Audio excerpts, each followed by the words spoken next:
ويريكم آياته فأي آيات الله تنكرون. Regardless of whether or not believe in God, most scientists agree that the cosmic codes appear to exist. Everything in the universe is determined by the fundamental forces of nature. The strength of those forces are characterized by numbers called fundamental constants that are so sensitive that if they change by just a little bit, the universe as we know it wouldn't be here. It seems, and we don't completely understand why, that the laws of physics, laws of cosmology, laws of how the universe evolved seem to be very special. Of course they're special, everybody would expect them to be special, but they're special in a way that's unexpected. They seem to be special in the way that is just very, very conducive to our own existence. For example, if the rate of expansion of the universe right after the Big Bang had changed by 1 part in a quintillion is 1 with 18 zeros after it, the universe would continue to expand or collapse back on itself, and none of this would be possible. To illustrate just how small a number 1 part in a quintillion is, imagine all the grains of sand on this beach. In fact, imagine all the grains of sand in all the world's beaches. That number's probably somewhere around a quintillion.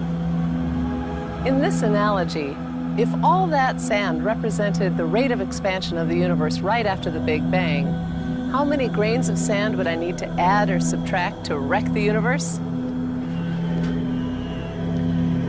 Just 1 grain, 1 in a quintillion.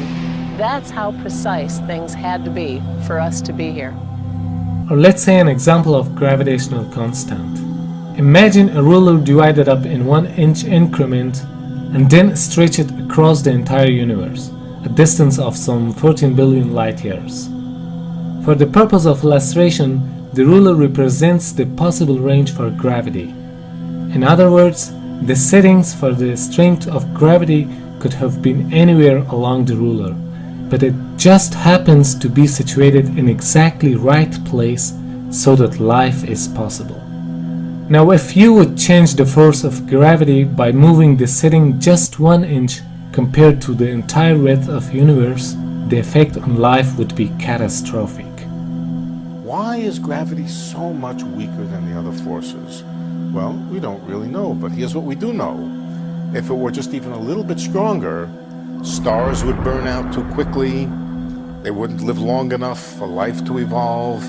Instead of stars, instead of galaxies, we'd have black holes. We can't live in a black hole. I mean, science fiction, maybe you can live in a black hole, but we can't really. An early example comes from the great astronomer Johannes Kepler, who was obsessed with understanding a different number, why the sun is 93 million miles away from the Earth. And he worked for decades trying to explain this number, but he never succeeded.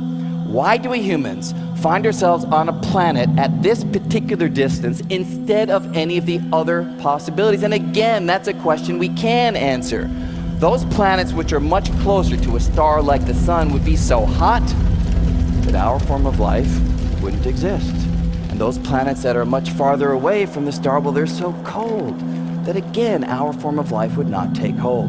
So we find ourselves on a planet at this particular distance simply because it yields conditions vital to our form of life. So everything seems to be almost on a knife edge, that if you were to change the rules of physics, the laws of physics, even a little bit, the world as we know it wouldn't exist. I don't reject the possibility that there may have been an intelligence that in some way or another was involved in the creation of the universe.